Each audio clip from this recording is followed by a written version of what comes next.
Is this organic? All right.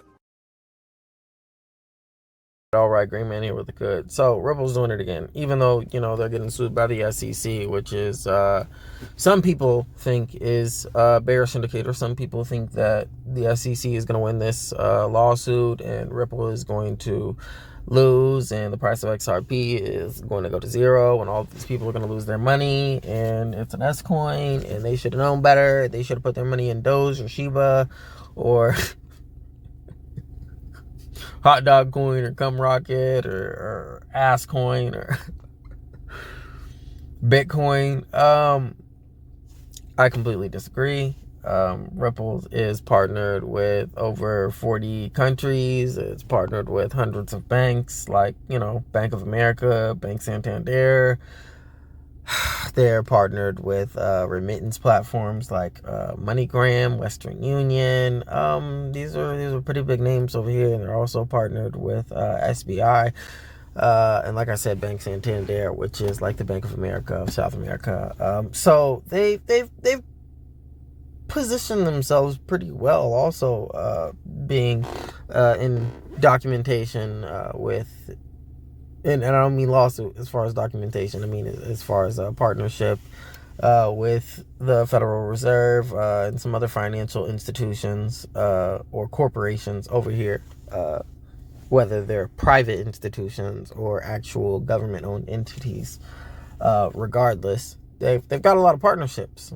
They're backed by a lot of people. Elon Musk, who was one of the co-founders of PayPal, whether or not he openly states it, there have been made some connections to him being invested in Ripple, the Rothschilds being invested in Ripple, billionaire Warren Buffett. All of these people who have money seem to be invested in this company, either directly by purchasing the stock off of sites like Link2, Linqto, I believe, or buying stock through private purchases, or buying the cryptocurrency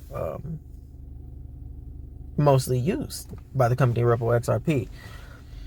Now they just partnered with Egypt's largest bank in the middle of a lawsuit, and I think the lawsuit is actually a positive indicator, because, well, who else has the SEC sued? They sued the Tesla Corporation, and while their car sales aren't high enough, in my personal opinion, to warrant the stock valuation being as high as it is, and you may disagree with that, but Elon Musk has come out publicly and said, hey, our stock valuation is too high. So I think that speaks for itself why he's an ambitious individual. I think in some aspects he is still realistic. I think some people just don't really appreciate the math of things and the numbers, the true possibility of what is capable by the human species. And with that being said, the SEC sued Tesla for being a disruptor. They're marketed as a car company, but they also make solar panels, energy banks, power banks, and all other types of things. So they're more of an energy company. And the SEC had some issues with how they operated, shaking things up. I don't know if they have an issue with Amazon not paying taxes, but they also sued Amazon for being a little different, being not necessarily just a book company. And with that being said, we can see what the valuation of those companies is. It's very, very high. So the SEC has it seems, a track record for suing people, not just to create a legal precedent, to create a system that's better for the American taxpayers and the people over here, but they usually want a settlement in cash. They usually want some money, just like any government institution. It comes down to funds. It doesn't come down to whether or not they're hurting people. We see all kinds of things that hurt people that are illegal. Hate to use this example, but just like, slavery was legal, it doesn't necessarily mean it's morally justifiable. But regardless, that's why I invest in XRP, and that's why I am putting myself in a position to become a accredited investor, take the Series 65 test, So you don't have to have $1 million in the bank or like $500,000 in liquid capital in order to be an accredited investor. You can pay a couple $100 for study materials, and you can take this test and become an accredited investor. And then you can purchase these stocks that most people won't be able to get into. You will be able to get into these IPOs, these initial offerings that most people won't be able to get into, like DoorDash or Uber, which weren't available to the public. And these people who are already millionaires invested, and guess what? Made themselves more millions. So with that being said, if somebody tells me, no, don't look at this, it's a fraud, it's a scam, I'm going to look into it myself, and I'm going to come to my own conclusion. And if I see enough people screaming that it's a scam, well, it's either a scam or it's profitable. It's generally not the middle, you know. It's generally not both. It can be, though. So I'm not a financial investor. This is only entertainment, not advice. But I'm willing to bet on utility. I'm willing to bet on something that I personally have used, and I have seen other companies use to send millions of dollars for fractions of a penny.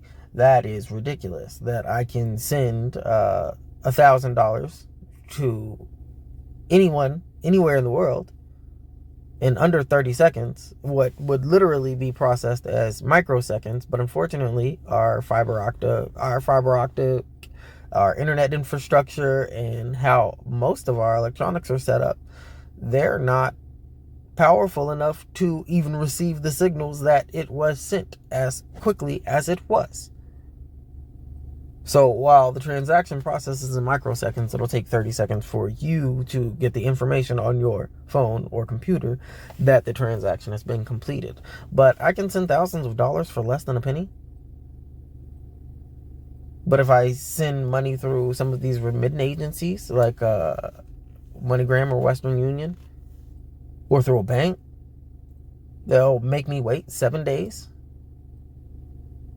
And I'll have to pay $10, $5, or a 1%, a flat 2%, a 5%. That's ridiculous. It's absolutely ridiculous when we have technology out here that does not need that.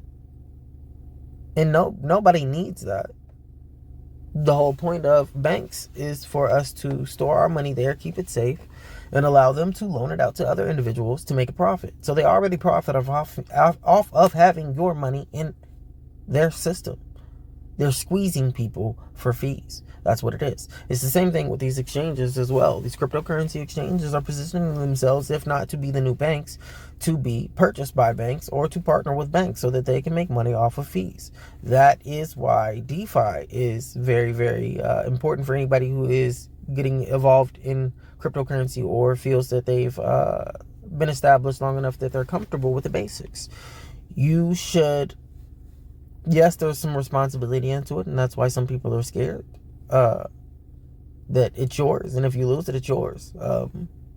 But I would rather me lose my money than somebody else lose my money and say, hey, sorry, we lost your money, because 6% of the transactions on our current system, on the SWIFT system, just fail. Can you imagine if 6% of your text messages didn't go through? My wife would be very angry with me if 6% of my text messages did not go through.